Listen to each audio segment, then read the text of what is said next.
지난밤 평안하셨습니까? 시편 23편을 낭독하겠습니다. 여호와는 나의 목자시니 내가 부족함이 없으리로다. 그가 나를 푸른 초장에 누이시며 실만한 물가로 인도하시는도다. 내 영혼을 소생시키시고 자기 이름을 위하여 의의 길로 인도하시는도다. 내가 사망의 음침한 골짜기로 다닐지라도 해를 두려워하지 않을 것은 주께서 나와 함께 하심이라. 주의 지팡이와 막대기가 나를 안위하시나이다. 주께서 내 원수의 목전에서 내게 상을 베푸시고 기름으로 내 머리에 바르셨으니 내 잔이 넘치나이다. 나의 평생에 선하심과 인자하심이 정녕 나를 따르리니 내가 여호와의 집에 영원히 거하리로다. 아멘. 찬송가 424장 찬양하겠습니다.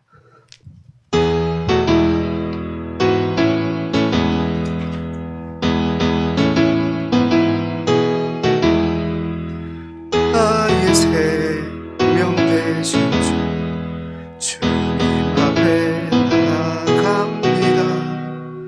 주의 흘림 보혈 정케하사 받아주소서. 날마다 주를 찬송하겠네. 주의 사랑의 주 나를 굳게 잡아 매소서. 괴로운 세상 지날 때 나를 인도하여 주소서. 주를 믿고 나가면 나의 길을 잃지 않겠네. 날마다 주를 찬송하겠네. 주의 사랑의 주 나를 굳게 잡아 매소서. 세상 살아갈 때 주를 더욱 사랑합니다. 밝고 빛난 전 나의 영혼 들어가겠네. 날마다 주를 찬송하겠네. 주의 사랑의 주 나를 굳게 잡아 매소서. 아멘.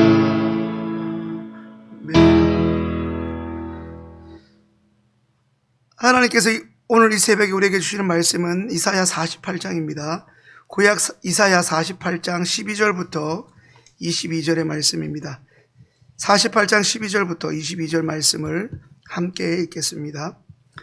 야곱아 나의 부른 이스라엘아 나를 들으라. 나는 그니 나는 처음이요 또 마지막이라. 과연 내 손이 땅의 기초를 정하였고 내 오른손이 하늘을 폈나니 내가 부르면 천지가 일제히 서느니라. 너희는 다 모여 들으라.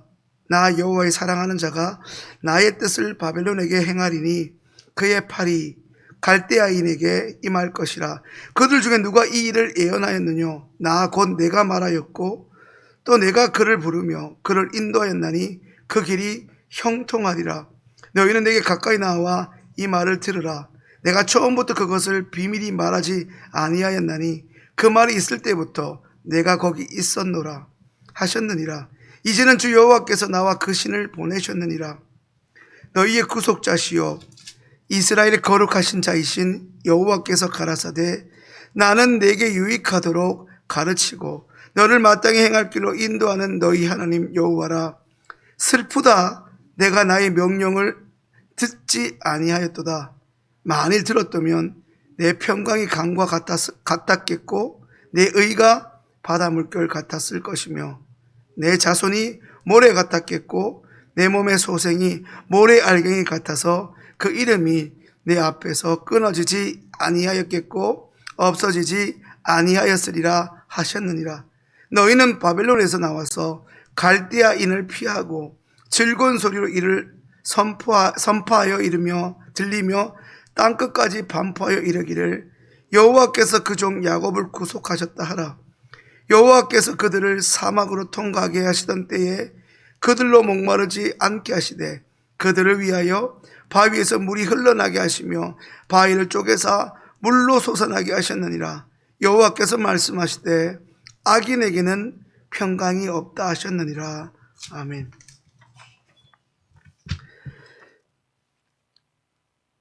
이사야 47장이 그렇게도 이스라엘을 괴롭히던, 하나님의 백성 이스라엘을 괴롭히던 대제국, 우리가 잘 아는 애국 이후에 강성했던 바벨론 제국의 심판과 예언을 했다면, 이제 새롭게 시작하는 48장은 하나님께서 어찌 보면 오랜 침묵을 깨뜨리시고 이스라엘 백성을 위해서 약속하시고 이제 그 약속을 친히 이루실 것을 말씀하십니다. 그리하기에 이사야 48장 1절부터 22절까지의 전체의 내용은 오랜 기간 바벨론의 통치에 묶여있던 이스라엘 백성에게 하나님의 약속에 대한 믿음을 요청하는 것이 주를 이루고 있습니다. 하나님이 실제하시고 구체적으로 그분의 택한 백성 이스라엘에게 요청하시는 삶의 방식이나 그들이 살아가야 할 관점은 다름이 아닌 그들이 볼 때 화려하고 좋아 보이는 대제국 바벨론의 문화에 섞여 살지 말라는 것입니다. 우리가 잘 아는 동화되지 말라는 것입니다. 오히려 그들은 하나님이 이스라엘 공동체에 새로운 출애굽, 바벨론판 출애굽, 출바벨론을 이제 허락하시고 그때가 실현될 때 그들이 지켜야 할 거룩한 백성으로서의 믿음, 다시 말해 여호와의 언약 백성으로서의 그들의 정체성을 잃지 말고 살아가야 할 것을 기억하게 하십니다. 이런 내용을 전반적으로 다루고 있는 이사야 48장 전체에서 특별히 1절부터 11절까지 지난 주일 큐티 본문의 내용은 바벨론의 포로 시절의 이야기, 다시 말해 이제 애적 일들로 규정되고 있는 그 애적 일들과 만군의 여호와로 이제 새롭게 일어날 새 일, 구체적으로는 바벨론의 통치와 그들의 문화에서 이제 이스라엘 백성들이 벗어나게 되는, 다시 이전에 조상들이 살았던 예루살렘으로 돌아와 새로운 터전을 사는 포로 기환에 대해 말씀하고 있습니다. 오늘 48장 12절부터 22절까지 48장의 그 두 번째 이야기는 바벨론으로부터의 해방, 제2의 출애굽, 우리 입에 착 달라붙는 출애굽과는 달리 다소 생소할 수 있는 이름하여 출바벨론의 모습을 기록하고 있습니다. 쉽게 말하면 이사야 48장 전반부는 이 바벨론으로부터 탈출하는 내용을, 예언을 다루고 있고, 오늘 우리에게 주어질 후반부는 그 예언의 성취를 다루고 있다 하겠습니다. 예언의 성취를 이야기하고 있는 48장 두 번째 이야기는 크게는 처음이요 마지막이신 여호와 하나님에 대해서, 그리고 그 하나님께서 예나 지금이나 그의 택하신 백성과 그 이스라엘 공동체를 오늘 보면 17절의 표현대로 인도하시는 하나님이시라는 것을 말씀하고 있습니다. 그렇다면 여러분, 오늘 본문에서 하나님은 어떤 분이십니까? 함께 읽겠습니다. 하나님은 처음과 마지막이 되시는 분이시고 예나 지금이나 그분의 백성들, 그분의 자녀들을 마땅히 가야 할 길로 인도하시는 분이십니다. 하나님이 처음과 마지막이 되신다는 의미는 이미 말씀을 듣고 계신 여러분들이 잘 알고 계신 것처럼 하나님이 온 우주 만물을 그분의 말씀 한마디로 창조하셨고, 그때부터 인류 역사가 지내오고 있는 지금까지 주관해 오셨다가 하나님이 정하신 그 마지막 날에 예수 그리스도를 통하여 구원과 심판을 동시에 행하신다는 의미입니다. 항상 성경에서 말씀하는 이 구원과 심판은 우리가 가지고 있는 이 동전의 양면과 같이 동시다발적으로 일어납니다.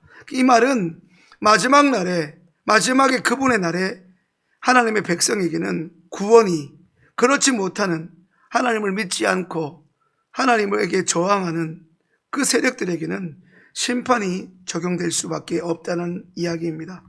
또한 예나 지금이나 동일하게 우리에게 선한 목자이신 우리 하나님은 우리를 그분의 의도와 방향인 마땅히 가야 할 길로 인도하시는데, 적어도 오늘 본문으로 한정하여 이야기해 보자면 그 일은 이제껏 바벨론의 압제 가운데 살아가던 이스라엘 공동체에게는 전혀 예상치 못한 새로운 일이자 새로운 길입니다. 짧게 잡아도 70년인데 70년이면 한 세대를 30년을 잡았을 때 아들과 손자 세대가 바벨론에 태어나서 사는 시대가 아닙니까? 그러니 어쩌면 보면 그들은 바벨론의 시대가 이전에 우리의 세대가 일제강점기가 끝날 줄 모르고 살았던 것처럼 이들에게는 전혀 예상하지 못했던 새로운 일이, 새로운 길이 열어지는 것입니다. 그것은 꿈에 그리던 조국 이스라엘 땅 예루살렘으로 돌아가 시작할 수 있는 바벨론의 포로 기환의 삶인 것입니다. 그렇다면 오늘 본문이 저와 여러분에게 주시는 교훈은 무엇입니까? 어김없이 오늘 우리도 여호와의 말씀을 들어야만 삽니다. 잘 들어야 합니다. 그래야만 하나님의 뜻을 알 수 있습니다. 알아야만 그분 뜻대로 살고 말씀대로 결국 살아내야만 약속이 우리의 삶 가운데 이루어집니다.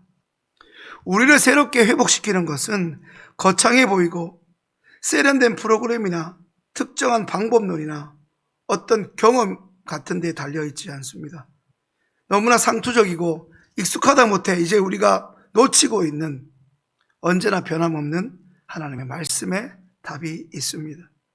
바벨론으로부터 이스라엘 백성과 그들의 공동체의 해방을 예언함으로 시작되었던 이사야 48장은 1절에서부터 야곱의 집이여 이를 들을지어다, 3절에도 내가 그것들을 듣게 하였고 그 외에 5절, 6절, 7절에도 하나님의 말씀을 들을 것과 그 말씀을 듣지 못함에 대해 말씀하시고, 오늘 본문 이사야 48장 12절부터 22절까지 그 중에 첫 절인 12절부터 내가 부른 이스라엘아 내게 들으라, 14절 너희는 다 모여 함께 들으라, 16절 너희는 내게 가까이 나와 이것을 들으라, 20절에 이 말을 들려주며 등과 같이 하나님의 말씀을 귀담아 들을 것을 몇 차례 의도적으로 선지자 이사야를 통하여 반복하여 강조합니다. 그러면서 오늘 보면 18절에 내가 나의 명령에 주의하였더라면 이라고 전제하여 말씀하시면서 너희가 복된 인생, 그 복받는 인생을 살았을 것인데 너희가 내 말에 주의했다면 결코 곁길로 가지 않았을 것인데 하면서 안타까워하는 모습을 보여주십니다. 여기서 말씀하는 내가 나의 명령에 주의하였더라면 이것이 무슨 의미겠습니까?